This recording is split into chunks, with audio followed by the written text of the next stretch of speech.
ملک شام میں جب طاعون کا مرض پھیلا، حضرات محترم، طاعون ایک وبائی مرض تھا۔ جس طرح کرونا وائرس ہے، اسی طرح طاعون بھی ایک وائرس تھا۔ تو لوگوں کو خوف تھا کہ کہیں ہم طاعون میں مبتلا نہ ہو جائیں۔ تو ملک شام میں جب طاعون کا وائرس پھیلا تو اس وقت کا بادشاہ عبد الملک بن مروان تھا، اور اسے خوف لاحق ہوا، خطرہ ہوا کہ کہیں میں طاعون میں مبتلا نہ ہو جاؤں۔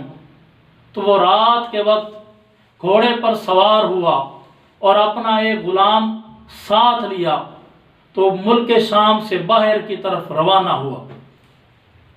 خوف کا یہ عالم تھا کہ رات بھی گھوڑے کی پشت پر گزارتا، سوتا بھی گھوڑے کی پشت پر تھا، زمین پر اپنا پاؤں بھی نہ لگاتا تھا۔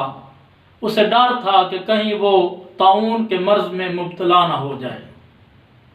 تو سفر کے دوران ایک رات ایسی بھی آئی، اسے نیند نہیں آ رہی تھی، وہ بے چین تھا، پریشان تھا۔ تو اس نے اپنے غلام کو بلایا اور کہا، اے غلام، مجھے کوئی نصیحت کرو، مجھے کوئی بات سناؤ کہ میری رات گزر جائے۔ تو غلام کہنے لگا، نصیحت کرنا تو بادشاہوں کا کام ہے، آقاؤں کا کام ہے، میں تو غلام ہوں، میں آپ کو کیسے نصیحت کر سکتا ہوں۔ تو اس نے پھر اصرار کیا کہ کوئی سنی سنائی ہی بات سنا دو تاکہ میری رات گزر جائے اور صبح ہو جائے۔ تو پھر غلام نے سوچا، اگر میں کوئی نصیحت کروں تو بادشاہ پر اثر ہوگا، بادشاہ اس نصیحت کو قبول کرے گا۔ تو اس نے کہا، میں ایک سنی سنائی بات سناتا ہوں۔ ایک لومڑی تھی، اس کی ڈیوٹی تھی کہ وہ شیر کی حفاظت کرتی تھی۔ شیر کو جب بھی کوئی خطرہ ہوتا تو لومڑی اس کے تحفظ کے لیے آ جاتی، اس کی حفاظت کرتی، اور اس کی ذمہ داری تھی کہ شیر کی حفاظت کرے۔ تو ایک دن عقاب اڑا، عقاب شیر کو اٹھانا چاہتا تھا۔ جس طرح شیر جانوروں کا بادشاہ ہے، اسی طرح عقاب پرندوں کا بادشاہ ہے۔ تو عقاب نے چاہا کہ میں شیر کو اٹھا لوں، تو عقاب شیر کو اٹھانا چاہتا تھا، تو شیر لومڑی کے پاس گیا، لومڑی نے اسے اپنی پیٹھ پر بٹھا لیا اور تدبیر کی کہ میں یہاں سے بھاگ نکلوں۔ تو شیر لومڑی کی پیٹھ پر تھا، تو لومڑی وہاں سے بھاگ نکلی۔ تو اللہ کی تقدیر کو کون بدل سکتا ہے؟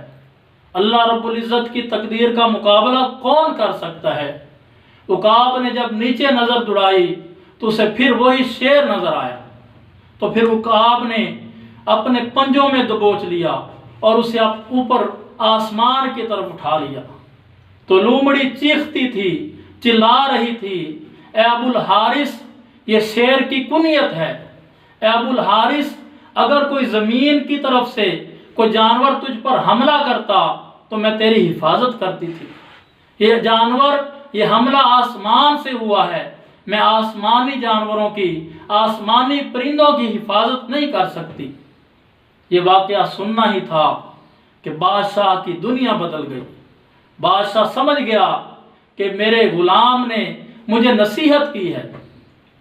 یہ طاعون کا مرض یہ اللہ رب العزت کی طرف سے ہے، یہ وبا ہے، تقدیر کو کوئی نہیں بدل سکتا۔ تو بادشاہ سمجھ گیا کہ یہ اللہ رب العزت کی طرف سے ہے، اور اس نے ارادہ کیا کہ ہم واپس چلتے ہیں۔ حضرات محترم، اس بادشاہ کی پناہ میں آ جائیے جس کی سلطنت زمینوں میں بھی ہے، جس کی بادشاہت آسمانوں میں بھی ہے۔